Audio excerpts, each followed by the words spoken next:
So I spent the last 2 days playing the crap out of Resident Evil Village. And all I gotta say is wow. So in recent times, every time I live stream, my chat asks me, Eric, what is your most anticipated game of this new console generation?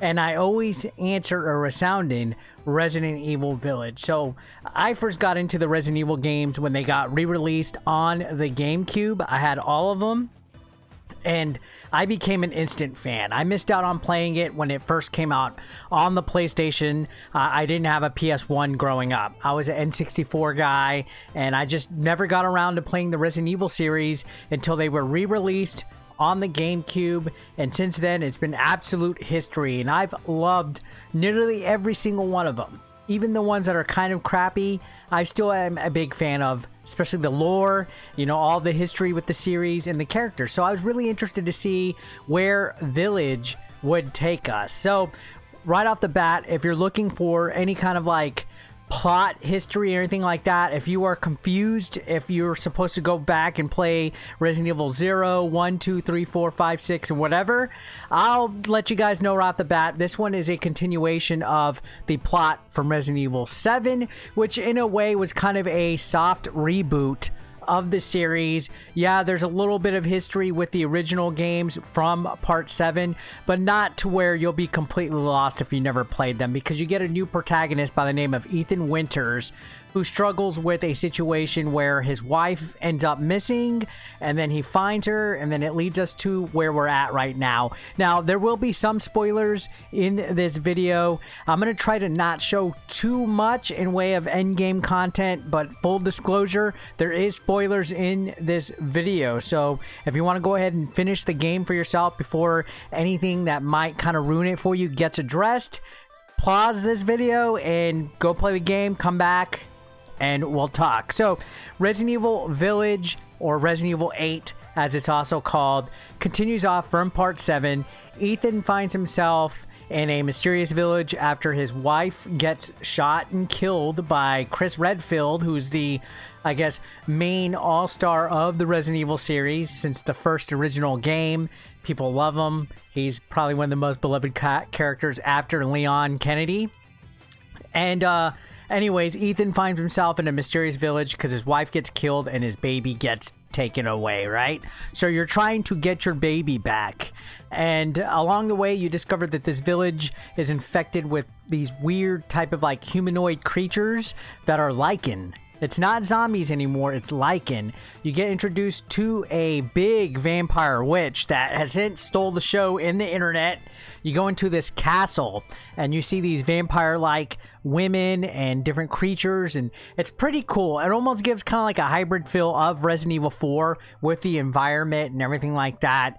I know a lot of people always have concerns because they loved what the original Resident Evil games did with the mansion and the zombies and the survival horror aspect. This one changes things up a little bit. I would say this one's actually the most action adventure that's been in a Resident Evil game in quite some time. There's not exactly too much in way of survival horror aspects. It's a little bit more arcade-like and action-like with its first-person perspective and its fast-paced gameplay. There still is the classic Resident Evil puzzles, like finding a crank to lift something up and finding matching keys and finding something to put inside of an indentation and stuff like that. All the cheese is still there as far as puzzles go, but it's not as methodical and survival as some of the previous ones. Even 7 was a little bit more old school with certain puzzle elements and stuff like that.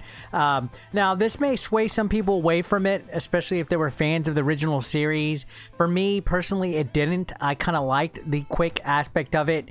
These days, especially when you're busy, sometimes it just gets a little intimidating to have a game that is going to, I guess, require you to sacrifice a lot of your time to methodically go through. The campaign itself took me about, I would say, between 8 to 12 hours. It was actually rather short, but it was a sweet short. It wasn't like a, that's it. It was a nice, methodical, good-paced length of time to where when it was done, I felt that it was more than enough. If it would have dragged out a little bit longer, I would have been like, oh my gosh, hurry up game. Like, for example, Last of Us Part 2. That game drug out way too much, in my opinion, to a point where I was like, is this game ever going to end? This one, I didn't feel like that. This one felt just right. When you get to like the end game, it was a great thrill ride, in my opinion. So perfect length. And then the bonus on top of that is this isn't a $70 game if you get the standard edition. Yeah, there's like a special deluxe or collectors out there with additional content and stuff, but you really don't need any of those extra bells and whistles to enjoy the full game unless you want certain bonus items or cosmetics and stuff like that. I just bought the standard physical. I bought the PS5 version at Walmart. It is $49.95, which is great. I didn't want to throw $70 on it, but I would say if this was a full $70 game, it's not bad because this is well put together. So anyways, as far as gameplay goes, if you played Part 7, again, it's a first-person perspective. You could switch between your certain weapons. You have a inventory that's similar to other Resident Evil games like Resident Evil 4, where you have a limited amount of space to fill out your equipment, whether it's healing items, bullets, weapons, things of that nature.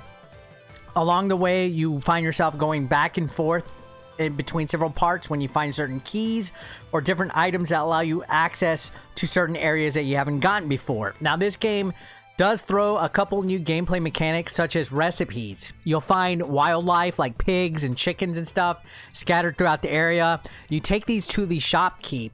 This time you get a big blob of a man named the Duke instead of the creepy "what are you buying" guy from Resident Evil 4. It's a big, huge dude that can actually cook these recipes that give yourself some permanent upgrades like bigger health, faster speed, less damage when you're guarding. You can also upgrade your items, whatever your weapon loadout is, buy new weapons, buy supplies. This Duke kind of finds his way around certain areas on the map, so you'll encounter a shop once in a while that also has a typewriter. It's classic Resident Evil when it comes to that. As far as enemies go, you got a good, decent variety here. You got the basic Lycan, then you get some that are a little bit more intense. You get armored characters and enemies, and then you also run into huge special enemies that are further down the line that are like soldats and super powered serum type of Lycans. And then in addition to that, the boss fights, I'll say this. In the past, Resident Evil boss fights have been more stealth-based or some kind of like strategy behind them where you have to like get the opponent distracted and light some kind of like explosive barrel and hit their weak point when it comes out. A lot of these are like that. A lot of the boss fights feel really traditional in the way of what Resident Evil games are like, but I will say some of them are a little bit too easy. In fact, if I was to complain about one thing with this game, playing it in standard felt a little too easy. Honestly, the only times I died in this game was from stage hazards. Like, for example, there's a part where you go into a cave and there's like spikes that come at you. I didn't know where to go, so I died. Another part was you're on a bridge and one of the enemies is like a big fish thing and he'll jump out and eat you if you're walking by. I died on that. And then on the final boss, I died quite a few times. But other than that, at no point did I feel like, oh man, I don't have ammo. I'm stuck here. I'm dying. What do I do? This game is extra hard. In fact, it felt like the game in standard mode was a little too, I don't know, easy. Maybe that's because I'm experienced when it comes to games like this. I don't know. You might want to turn the dial on that. But it didn't affect the game to the point where I felt it wasn't worth the amount of money spent with it. I felt that it was a really enjoyable game overall.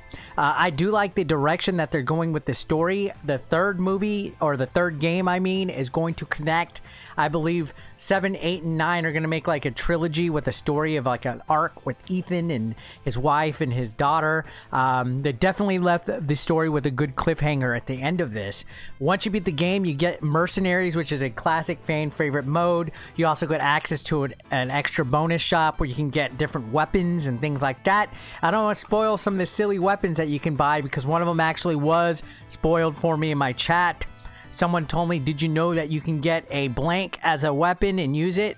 And I'm so upset. This is why I don't like to play stuff on stream, because so many people just have open mouths and just let me play the game and be surprised, because this is one of my most beloved franchises, and I feel Resident Evil Village definitely hit the mark as far as one of the greatest Resident Evil games I ever played. Sure, it's not classic Resident Evil, it doesn't have the original aspect, the third-person perspective, the survival horror element, but I think it's up there. I would honestly say after Resident Evil 4, 7, 2, and 0, this is probably right there in the middle. I like it a little bit more than 3. I like it a little bit more than Code Veronica, but all of them are great in my opinion, except 6. But, you know, it definitely was a lot of fun. It also comes with Reverse, which as of this time, I still haven't played it because there's been server issues with it, but I will be probably checking that out on stream. So for $49.95, I think it is well worth the price for it. So that's it, guys, for my review. Let me know your thoughts on this game. If you've gotten to check it out, what were your thoughts overall about the Resident Evil series? Subscribe if you haven't, and I will see you guys on the next one. Thank you for watching. Have a great day.